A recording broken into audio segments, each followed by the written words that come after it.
Приветствую вас, друзья! Огромное вам спасибо за активность и поддержку.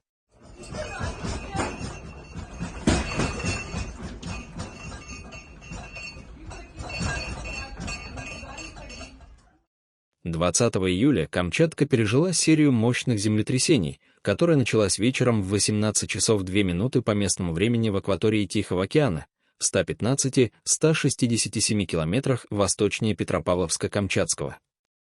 По данным Камчатского филиала Единой геофизической службы РАН, первое событие имело магнитуду 5,5, за ним последовал толчок магнитудой 6,7 в 18 часов 28 минут.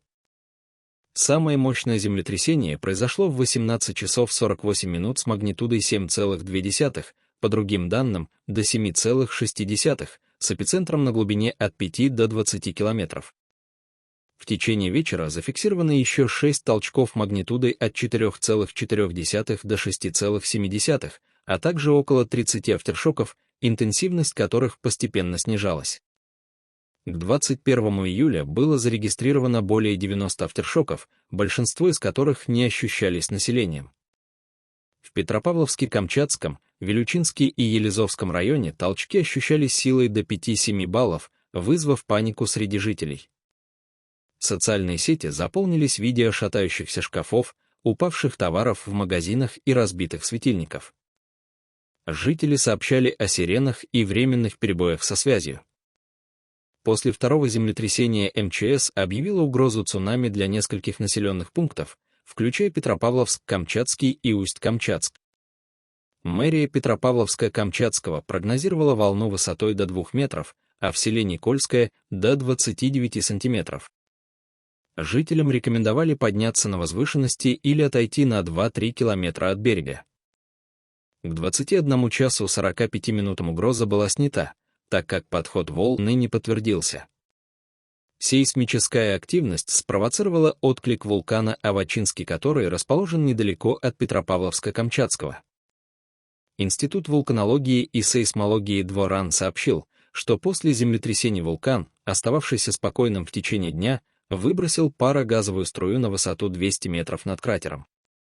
Это явление связывают с реакцией вулкана на подземные толчки, хотя дальнейшей его активности не зафиксировано.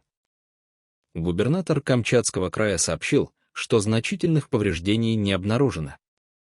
22 осмотровые группы обследовали социально значимые объекты, включая школы, больницы, котельные, объекты энергетики, тепло и водоснабжения в Петропавловске-Камчатском, Вилючинске, Елизовском, Усть-Камчатском, Усть-Большерецком и Милковском районах. Все объекты ЖКХ и экономики работают в штатном режиме, жертв и пострадавших нет. В Усть-Камчатском округе был введен режим повышенной готовности, но эвакуация населения не потребовалась. Хотя угроза цунами миновала, а афтершоки ослабевают, ученые предупреждают о возможных повторных толчках в ближайшие недели. Власти призывают жителей быть готовыми к новым событиям, иметь тревожный чемоданчик и следовать инструкциям МЧС.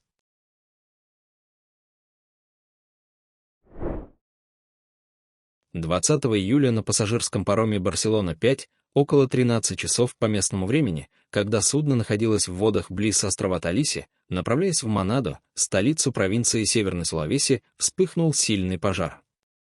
По словам вице-адмирала Дени Хиндрата, командующего флотом Индонезии, огонь быстро распространился по верхним палубам, окутав судно густым черным дымом и оранжевыми языками пламени. Пассажиры, охваченные паникой, начали прыгать в море, многие в спасательных жилетах. На данный момент подтверждена гибель 5 человек.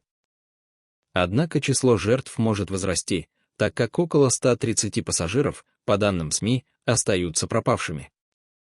Точное количество людей на борту не установлено, но известно, что спасено более 284 пассажиров и членов экипажа. Спасенные находятся в состоянии шока и получают помощь на острове Ганга, куда их доставляют. Спасательные работы начались немедленно после сигнала бедствия. Управление порта Манадо направило в район 3 судна для эвакуации. Индонезийский флот дополнительно задействовал 3 военных корабля. Значительную роль в спасении сыграли местные рыбаки, которые на своих лодках спасали людей, дрейфующих в море. Национальное агентство по поиску и спасению координирует операцию.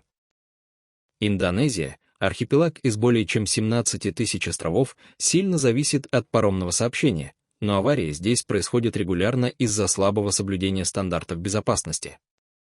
За последние недели это уже вторая крупная катастрофа.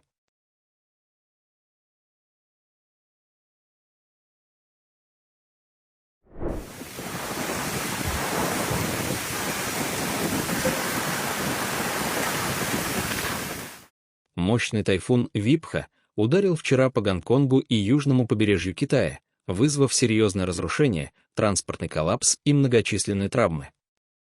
Тайфун, на Филиппинах известный как Крисинг, сформировался в проливе Лусон 16 июля и достиг статуса тайфуна к утру 20 июля, двигаясь через Южно-Китайское море. Гонконгская обсерватория объявила наивысший уровень штормового предупреждения в 9 часов 20 минут, когда тайфун приблизился к городу, проходя в 30-40 километрах южнее. Максимальная устойчивая скорость ветра составила 171 км в час с порывами до 200. Тайфун принес сильные осадки, за 3 часа выпало более 110 мм, что привело к локальным наводнениям в низинных районах Гонконга и Гуандуна. К 18 часам тайфун ослаб до сильного тропического шторма, достигнув побережья города Тайшань в провинции Гуандун, при этом скорость ветра достигала 108 км в час. Тайфун парализовал Гонконг, финансовый центр Азии, и затронул соседние города Шэньчжэнь, Чжухай и Макао.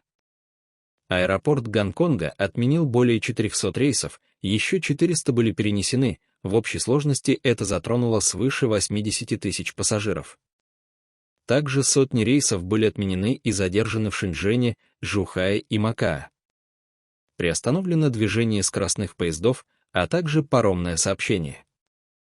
Из-за затопленных дорог и поваленных деревьев отменена часть автобусных маршрутов. Власти закрыли школы, детские сады и общественные учреждения, а также ограничили работу пригородных поездов. Национальный метеорологический центр Китая предупредил о риске новых наводнений в Гуандуне, где тайфун вышел на сушу. Спасательные службы эвакуируют жителей из зон риска, пожарные расчищают завалы из поваленных деревьев и обломков. Власти призвали граждан следить за прогнозами и избегать прибрежных зон. После удара по Гуандуну ожидается, что шторм продолжит движение к заливу Тонкин и достигнет Северного Вьетнама 22-24 июля, где может вызвать новые дожди и наводнения. 18 июля в Калифорнии 18-метровая спортивно-рыболовная яхта под управлением пьяного капитана врезалась в борт авианосца музея Мидуэй. Инцидент произошел около 12 часов 45 минут по местному времени в гавани Сан-Диего, напротив военно-морской базы Коронадо, где базируются 3 действующих авианосца ВМС США. Согласно данным СМИ, яхта врезалась носом в левый борт. После столкновения капитан попытался увести яхту в сторону моста Сан-Диего-Коронадо, но был перехвачен патрульным катером береговой полиции. На яхте никто не пострадал, само судно получило лишь незначительные повреждения. Авианосец Мидуэй, превращенный в музей в 2004 году, получил легкие повреждения металлической сетки и опорных столбов. Капитан яхты был арестован за управление судном в состоянии алкогольного опьянения.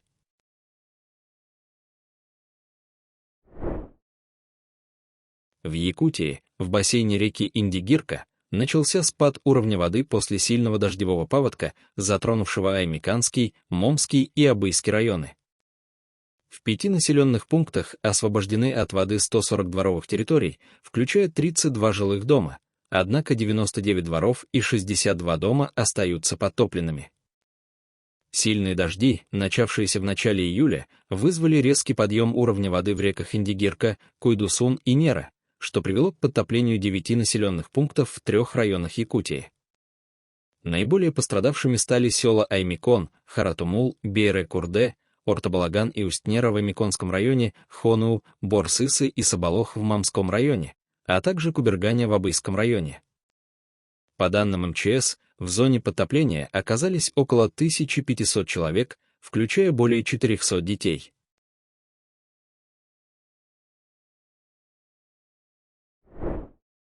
Во французском городе Лос, вблизи Лиля, был произведен контролируемый снос 28-этажного здания, известного как «Высотка Кеннеди». Эта башня, построенная в 1968 году, была самой высокой в агломерации Лиля и знаковой достопримечательностью региона О-де-Франс. Башня Кеннеди высотой 95 метров с момента постройки в 1968 году служила социальным жильем, вмещая 220 квартир и около 700-800 жителей. Однако к началу 2000-х годов здание устарело, не соответствовало современным стандартам безопасности и энергоэффективности, а затраты на его обслуживание стали непомерно высокими. Жильцы были полностью расселены в 2003 году, после чего власти приняли решение о сносе в рамках обновления инфраструктуры района. 20 июля в 10 часов по местному времени началась операция по сносу. Для обеспечения безопасности было эвакуировано около 1700 человек из близлежащих домов, а радиус зоны отчуждения составил 500 метров. Для разрушения использовали 800 килограммов динамита, заложенного в ключевых точках конструкции.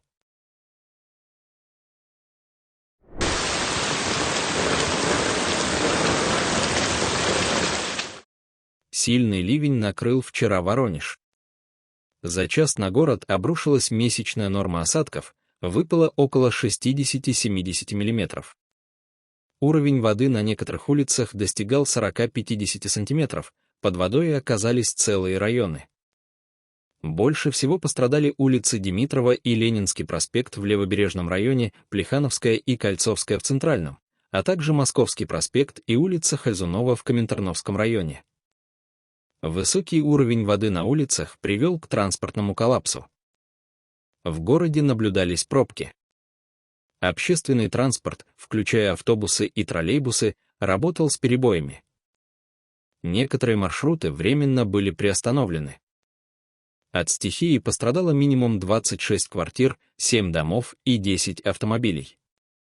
Подтоплены дворы, подземные парковки и подвалы жилых домов. Сообщается о 22 пострадавших, в основном из-за падений на скользких поверхностях или попыток передвигаться по затопленным улицам. В некоторых районах зафиксированы перебои с электричеством из-за повреждения линий электропередач. Вечером 20 июля в Воронеже был введен режим чрезвычайной ситуации для координации спасательных работ. МЧС России и городские службы направили более 100 человек и 30 единиц техники для ликвидации последствий.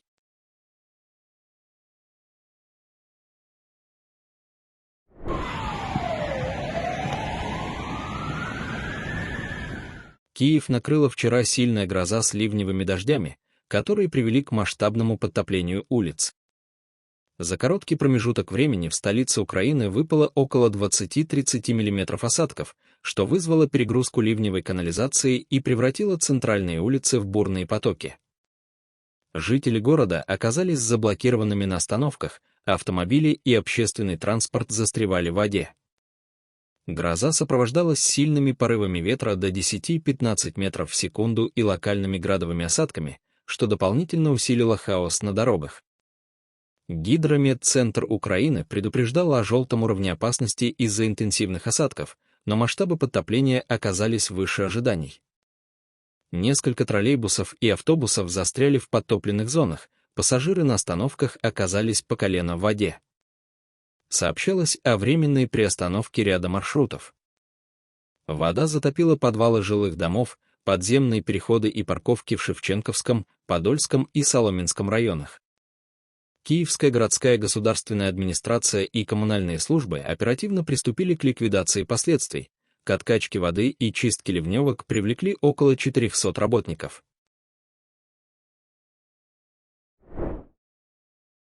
В Атланте, в штате Джорджия, после концерта Бейонсе произошла массовая давка, которая привела к травмам и переломам у 11 человек. Концерт состоялся вечером 17 июля на стадионе Mercedes-Benz в Атланте. После шоу тысячи зрителей направились к станции метро Five Points, расположенной в центре города.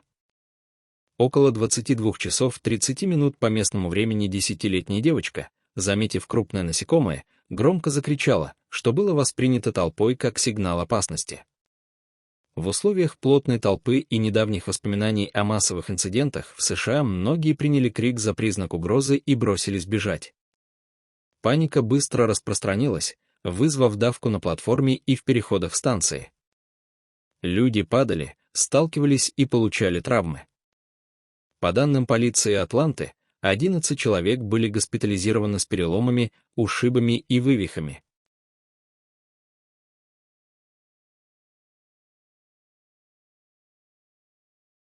Вулкан Килауэа на Большом острове Гавайев вступил в 29-й эпизод текущего цикла извержений, начавшегося в декабре 2024 года. Извержение началось в 3 часа 55 минут утра 20 июля с разбрызгивания лавы в северном жерле кратера Халимоу-Мау. К 4 часам 11 минутам утра начались куполообразные фонтаны, а к 5 часам 15 минутам утра они переросли в вертикальные струи высотой до 100 метров. Особенностью эпизода стали боковые фонтаны, образующие арочные струи из-за изменений в структуре жерла, препятствующих прямому выбросу. Южное жерло, ранее неактивное, начало выбрасывать небольшие брызги лавы только с 6 часов 5 минут утра.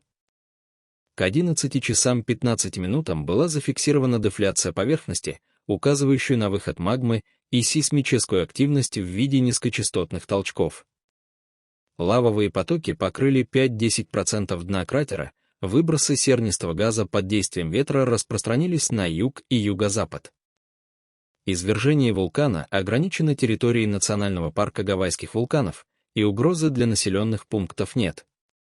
Аэропорты Хилла и Кона работают без перебоев. —